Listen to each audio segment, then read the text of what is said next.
So boom, you're scrolling through LinkedIn and you see that job of your dreams and everything's going well. You're filling out your first name, last name, email. You already have that resume on lock. And at the very bottom, it says, please send 2 emails to ask for a letter of recommendation. I don't know about y'all, but that always sends me into a spiral because who do I ask? What do I ask for? And what are they gonna say? If you've ever been in that panic, this video is going to save you. I've been able to secure over 4 internship offers in 2 years, and some of those at the top banking firms like Goldman Sachs and Morgan Stanley. With that said, I'm gonna walk you through the step-by-step process to nail down asking for a letter of recommendation or a referral from anyone you know in your circle. And you'll get the email script that has landed me letter of recommendations at least 8 times out of 10. So let's get into this video. But in order to start early, you kind of need to know what the recruiting cycles looks like. And while I would love to do a deep dive into all of the recruiting cycles and key points, that would be an entire 15-minute long video on itself. Though that's something you want to see, let us know in the comments below, and I promise I'll get you that information.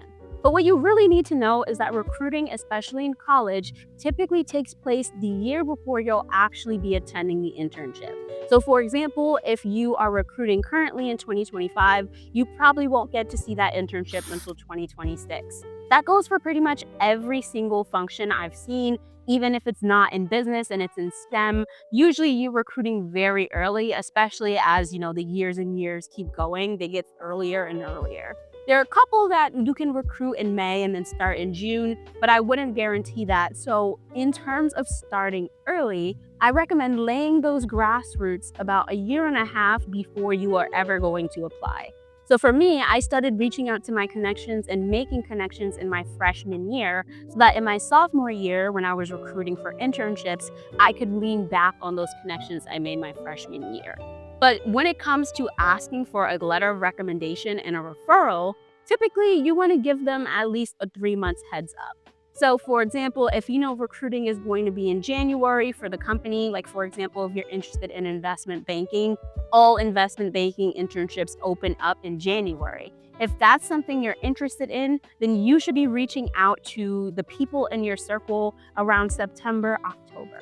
But I cannot stress this enough. Would you want someone to email you on a random Thursday and say, hey, bestie, actually, can you write me a 500-word letter about why you love me? You probably wouldn't like that, so don't do that to your professors, to your connections, to your friends, etc., because they probably just won't do it. So you don't want that to happen either. And you definitely don't want it to get lost in their inbox. So don't send a letter of recommendation request into their inbox without actually talking to them first. Get your friends, get that family on the phone and say, hey, this is coming up.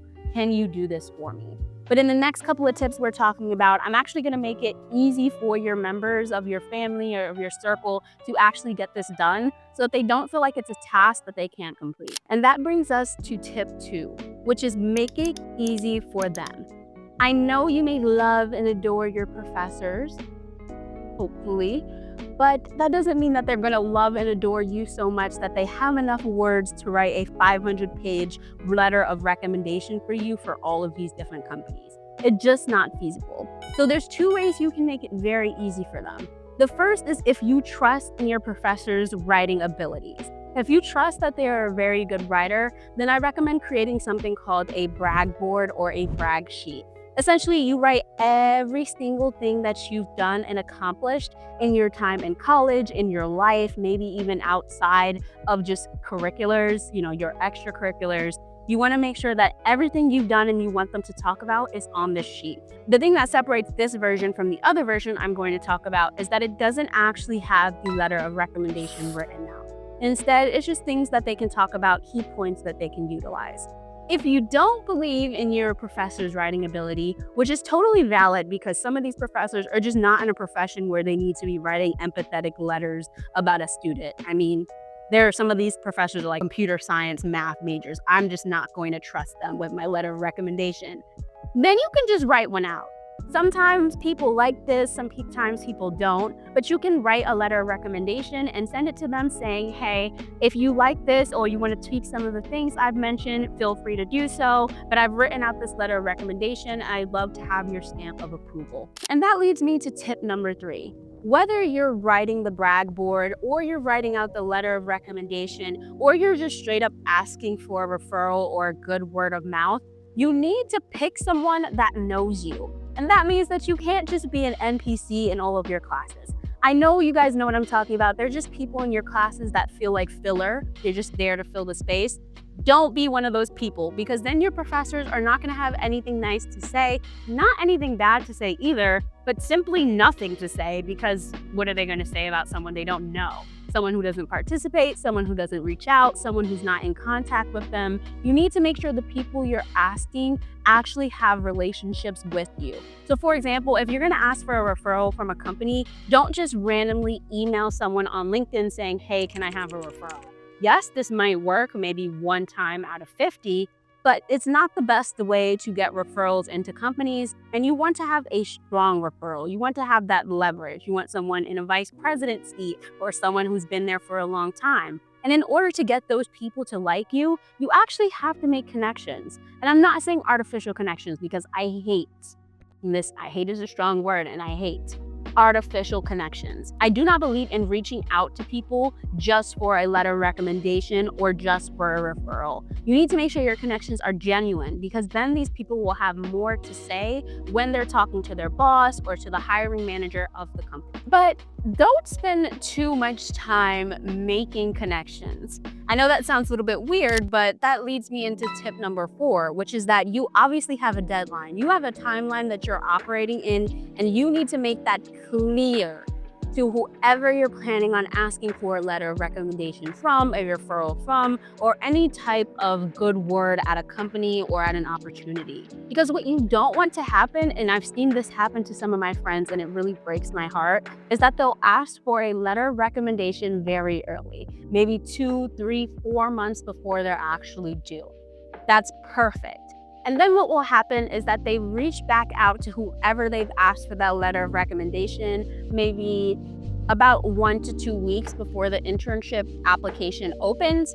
And it turns out the professor or the professional just hasn't started writing anything. Maybe they're not responding, they're kind of ghosting, they're busy, they're on vacation, and now they've lost one of the letter of recommendations due. And if you know anything about recruiting, you'll know that you may have an opportunity open on the 1st, and if you're not one of the first 100 people to apply, that opportunity is gone for really the rest of your life. You won't be able to redo that. And so you really need to make sure that when you're communicating with your professors or your professionals, and you're asking for these letters of recommendation or these referrals, that you're saying, hey, I would love for you to have a referral, write a referral for me. And if they say yes, that's awesome. But you need to say, but I need it done by, and always give them 2 weeks before the actual letter of recommendation or application is due. So say, I need it done by, December 20th, when the application opens January 1st. That gives a cushion and a buffer for you if things go wrong, or if they forget, if they go on vacation. But it also allows for you to proofread and check if you like your letter of recommendation before you send it off. Now, some sites won't let you do that. Some sites actually have the applicant fill out and submit the letter of recommendation. But no matter what, you can always ask and say, hey, can I view it? Or, what do you feel about it? Do you feel comfortable writing this letter of recommendation for me? It just gives you a cushion to make sure you're getting the best word of mouth possible. And in addition to that, even if you communicate the deadline, you need to remind them. I like to remind people on letters of recommendations like every 1 to 2 months. You don't want to pester them and remind them weekly, because obviously they have a life. Like, if someone asks for a letter of recommendation from me, I'm really not going to start doing it until around the deadline. And then that's when I can actually sit and work on this letter of recommendation. And remember that a letter of recommendation or a referral is literally them being kind. They do not have to write you a rec. They do not have to refer you. They do not have to put a good word in. And so you don't want to be that person that's like, hey, did you do it? Did you do it? Did you do it? Because no, I didn't do it. And now I don't want to do it because you're pestering me, and it kind of deteriorates your relationship. So you don't want to do that. But lastly, for the moment you've all probably been waiting for, the email script that literally gets me a yes every time. Here's the exact email that I send every single time I'm asking for a letter of recommendation or a referral. If you want to use the template, you can just use the link down below in the description, and it'll be linked there. You can copy it and insert your name wherever I said insert name and insert information. But if you're thinking of crafting your own, here are some of the key points to include when you want to send a really good email asking for a rec or a referral for that matter. First, you want to introduce yourself even if you already know the person. So you want to say, hello, my name is X, I go to this university, and I've had a great time connecting with you over the time period that you've been connecting for. That just reminds them who you are and refreshes their brain, especially if you haven't talked to them in a really long time. And then you want to say, hey, I have this opportunity coming up for this firm, for this internship, for this scholarship, etc. And I really need a letter of recommendation from you. It would greatly improve my application. That just lets them know, okay, what are they asking me for? Why do they need it? What is on the table, what stakes are on the table. I like to say, especially if they're doing it for a scholarship or an internship, putting the amount of the scholarship or putting the name of the internship program so they can really feel the pressure. And then lastly, you want to close off by saying, hi, I'd love to chat with you in the next 1 to 2 weeks so we can go over some of the information. I'd love to be included. But if that's not possible, I've attached some resources that might help you aid in better writing my, letter of recommendation. This can go one of 3 ways. First, they say yes, they want to call you, and you guys chat and you get that letter of recommendation. 2, they don't respond at all and they ghost you. And if it's 2, you probably didn't have good enough of a relationship or just got lost in their email. If it's 2, simply just follow up. In 5-ish business days, say, hey, I'm just following up, bumping on this. If this is possible, if not, please let me know and I'll go and ask someone else. But of course, say it more professionally than that. And then lastly, it can go number 3, which they say, thank you for reaching out to me. However, I don't feel comfortable or I don't have the time to write the letter of recommendation. So unfortunately, I'll have to pass.